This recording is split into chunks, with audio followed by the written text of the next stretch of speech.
everybody, thanks for tuning in again. We're just cruising back from our Mexico trip. If you aren't subscribed to the channel, make sure you hit the hit that subscribe button and thumbs up, because the last video we did some 0 to 60 testing. We got the Steeda Stop the Hop kit, their starter kit on the car, so I was testing that out, see if it makes a big difference on the street. So make sure to go back, check out that video, check out some other videos. But I figured while I was out here and thinking of suspension stuff, I've had people asking me about the stance on my car. What I did, what I have to make it look like that, how it works, does it rub, all those other questions. There's a lot of people, there's people on here on YouTube, on Instagram, just in person. They all ask, they all want to look, they all want their car to look like that. One thing you have to remember, this car does not have MagneRide. That makes a big difference as well. If you want to see these springs on a MagneRide car, go back on my channel. We have my buddy's Mustang on here, the white one. He has the exact same springs as this car, but the MagneRide version, so you can see the difference. Once you see what this car looks like, go back, check that out, and that'll be the difference between the two. But for now, I'm going to just pull over somewhere and we'll get out. I'll give you a little walk around, show you what's done. I did get the car aligned when I lowered it. If I can find that paper, I'll put a picture up here or something. Otherwise, just go back, check out the video from way back when, and it is in there.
Alright, here she is. It's a 2019 Mustang GT. You can see how the stance is sitting. She's pretty low. It looks lower than it actually is. It's just deceiving with these wheels. Because with Pilot Sports, I got the Pilot Sport 4S's on there.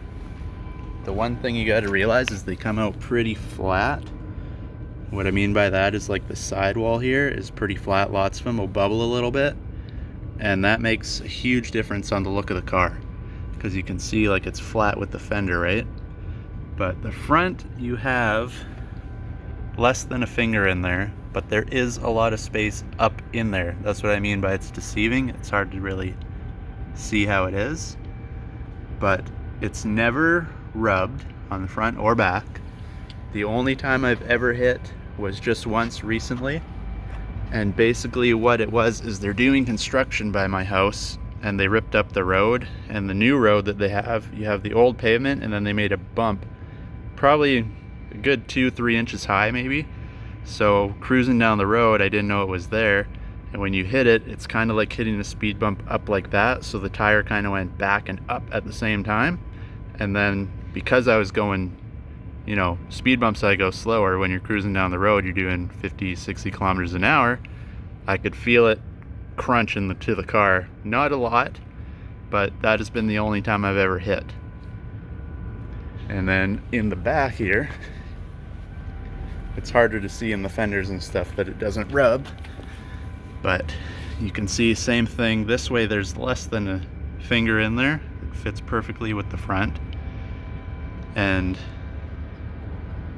all the way around, I don't know if you guys can really see in there, but there's definitely no rubbing. You can see on the wheels, no rubbing, no nothing. And we just came back from, like I said, Mexico, so hard launches and everything like that. And you can see there's nothing on the wheel at all to show that it was rubbing on the car. You got a little bit, it looks kind of blacker here. That's just because I washed her up yesterday and we got some tire shine on there. So the big question everybody always asks, what is actually done to it to make it have this stance? And the answer is not very much. We just have the Steeda Progressive Sports on the front and the back. Like I said, my buddy's has the same springs. If your car's Magneride, go check that out. You can see the stance. It's just slightly higher, not a huge amount, but it is higher. These are the stock wheels, so 19 front and back. You can see 255 40 19s up front. They're 275 in the back because it's got the staggered wheels. It's the performance pack car. If you've got the standard, you'd have the 255s front and back, I believe. I could be wrong, just let me know. But yeah, if you have the little bit of a thinner tire in the back, it could make a bit of a difference because you can see the rear tire just sticks out slightly compared to the front. The front is pretty flush with the car. The wheel is turned just slightly, that's why you see a little bit of poke. And the other thing, because these are the stock wheels, I do have 25mm spacers. They're all the way around, front and back. Here comes the airplane. But I got these off of CJ Pony Parts. They're the ones that come with the black lug nuts as well. Just look for the pack. It's 4 with the black lug nuts. And I went with it just for the whole blacked out look. But as you can see on the back as well, they are in there. Some people don't like using spacers. I'm not one of those people. I don't really care. I've launched this car, I've drag raced the car, I've had the car well over 200 kilometers an hour, and they are sitting just perfectly. So the people that say that your wheels are gonna fall off and you're gonna snap the lug nuts and everything, maybe you bought a crappy brand, I don't know, but these ones are solid. Now, alignment wise, I did get it aligned after I lowered it. They could get it pretty much dead on. I just told them make it as close to stock as they can. And they had no problems with that. And we do not have the caster camber plates. Some people don't believe that you can get it aligned without them, but there's your proof. We just have our strut bar, and that is it. Nothing in there. She's aligned just fine. I might get her realigned because, like I said, I did install the Stop the Hop kit in the back. They recommend you get it aligned, but I haven't got around to that yet. We'll see if there's a big difference. I'm going to try to find a place that'll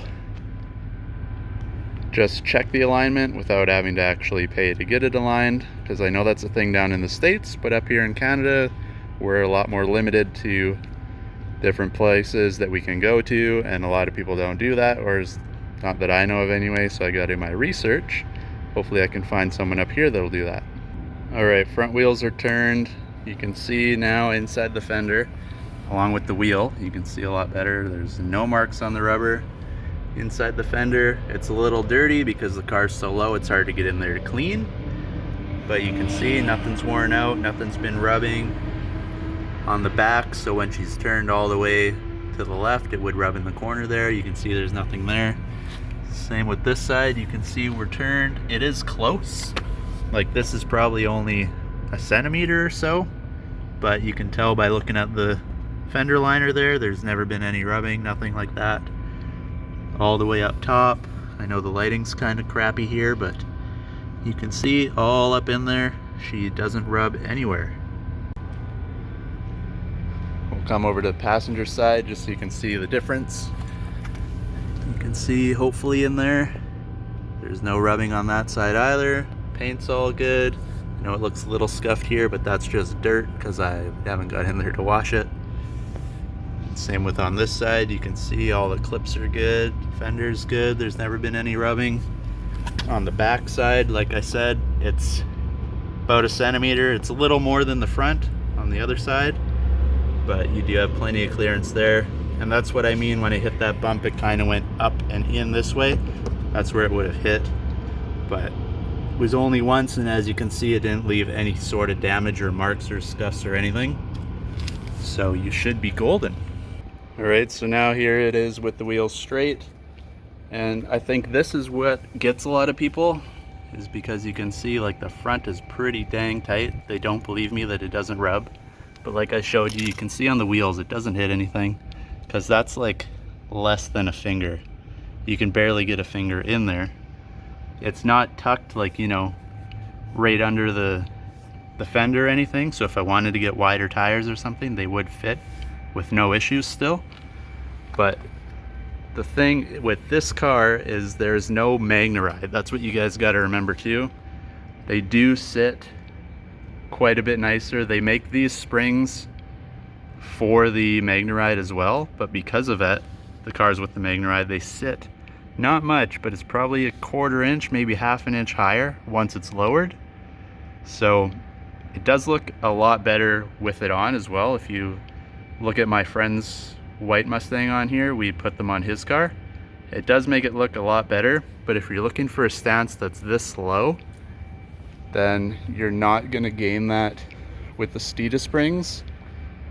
I'm sure there's different ones out there that drop it a little more, but as for this, Steeda's definitely not. You can go check out that video. I'll put the link here and you can see what she looks like once it's all lowered. He does have aftermarket rims on his, and they are 20s, which makes a bit of a difference. But between the rim size and then his sidewall of the tire size, it's pretty close. But you can see what I mean on that video if you want to check that out after this one. And last but not least, people want to know if I've changed the shocks and struts in the car, and the answer is no. A lot of people have said that they wear out really quick because the car is lowered, so they are compressed. It was a inch in the back, 1.25 in the front, if I remember right.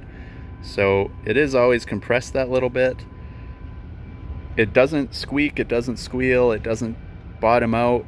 I've had the car airborne, don't ask me why, but when she came back down, it landed just perfect. Same thing, no bottoming out, never hit the car, no nothing. But I am planning on getting the Steeda ones eventually, but if you're not in the market to spend a huge amount of money, it's hard to really see in there, so you guys believe me, but they are in there. It is just the stock ones. They're working perfectly still.